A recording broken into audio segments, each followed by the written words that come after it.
एक छोटा सा गांव था, वहां पर एक आदमी पहाड़ पर पत्थर तोड़ने का काम करता था।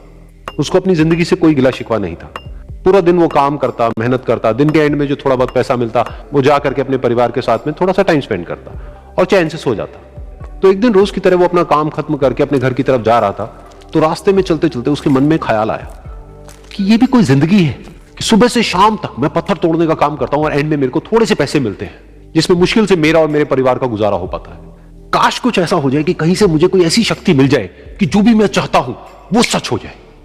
वो अपने घर पर गया, उसने खाना खाया, लेकिन उसका ध्यान खाने की तरफ नहीं था। उसके दिमाग में यही ख्याल चल रहा था। उसके बाद में वो यही सोचते सोचते सो गया। फिर नींद आने के कुछ देर बाद उसको एक सपना आया। सपने में उसने देखा कि रोज की तरह वो अपना काम खत्म करके अपने घर लौट रहा था। रास्ते में उसने एक बहुत ही बड़ा घर देखा और उसके मन में आया कि काश ये घर मेरा होता और मैं इसका मालिक होता।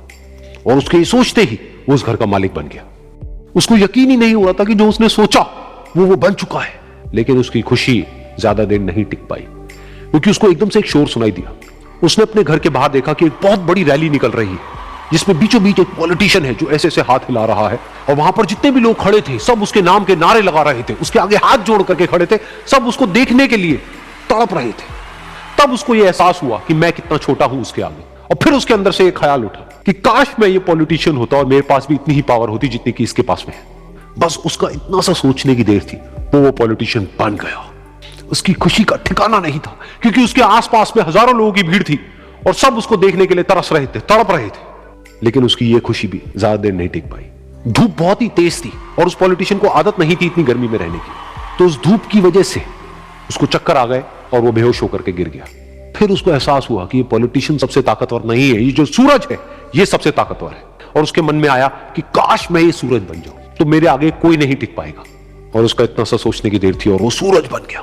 और वो खुशी से पागल हो गया, क्योंकि पूरी दुनिया को वो ही रोशन कर रहा था और पूरी दुनिया में ऐसा कोई नहीं था जो कि उसकी रोशनी को रोक सके। लेकिन उसकी ये खुशी भी ज्यादा देर टिक नहीं पाई, क्योंकि कुछ ही देर बाद आसमान में कुछ काले बादल आए जिन्होंने कि उस सूरज की रोशनी को रोक दिया। फिर उसको यह एहसास हुआ कि इस दुनिया में ऐसा भी कोई है जिसमें दम है उसकी रोशनी को रोकने का। और उसके मन में एक ख्याल उठा कि काश मैं वो बादल बन जाऊं। और वो बादल बन गया और आसमान में उड़ने लगा। उसको ऐसा लगा कि मैं आसमान में उड़ रहा हूं और अब मैं जहां चाहे वहां जा सकता हूं। लेकिन कुछ देर बाद वहां पर एक बहुत तेज हवा का झोंका आया जो कि बादलों को उड़ा करके ले गया। और फिर उसे समझ आया कि ये जो बादल है वो सूरज की रोशनी को तो रोक सकते हैं, लेकिन हवा को नहीं रोक सकते। ये हवा उनको बहा करके ले जाती है। फिर उसके मन में आया कि काश मैं ये हवा बन जाऊं। और वो हवा बन गया। हवा बनने के बाद में उसको अपने अंदर एक अलग ही ऊर्जा का अनुभव हुआ। वो चाहे तो आराम से बहता और चाहे तो आंधी बन करके, तूफान बन करके, जिसको भी चाहे उड़ा करके ले जाता। उसको ये विश्वास होने ही लगा था कि इस दुनिया में सबसे ज्यादा शक्तिशाली मैं हूं। लेकिन तभी उसके सामने आया एक पहाड़। उसने अपनी पूरी ताकत लगा दी, लेकिन उस पहाड़ को वो इतना सा भी नहीं हिला पाया। तब उसको एहसास हुआ कि इस दुनिया में कोई है जो हवा से भी ज्यादा शक्तिशाली है, जिसमें दम है उस हवा को रोकने का। फिर उसके मन में आया कि काश मैं ये पहाड़ होता। और वो पहाड़ बन गया। लेकिन हर बार की तरह इस बार भी उसकी खुशी ज्यादा देर तक नहीं टिक पाई। उसको एक जानी पहचानी सी आवाज सुनाई दी और साथ ही साथ उसको दर्द होने लगा, जैसे कि कोई है जो उसको तोड़ रहा है, उसको मार रहा है। तो दर्द से वो चीखने लगा और उसके मन में आया कि काश मैं वो बन जाऊं क्योंकि इस पहाड़ को तोड़ने का दम रखता है। लेकिन इस बार उसकी ये ख्वाहिश पूरी नहीं हुई। वो रोने लगा, चीखने लगा, चिल्लाने लगा। उसने अपनी पूरी जान लगा दी, लेकिन इस बार वो नहीं बन पाया।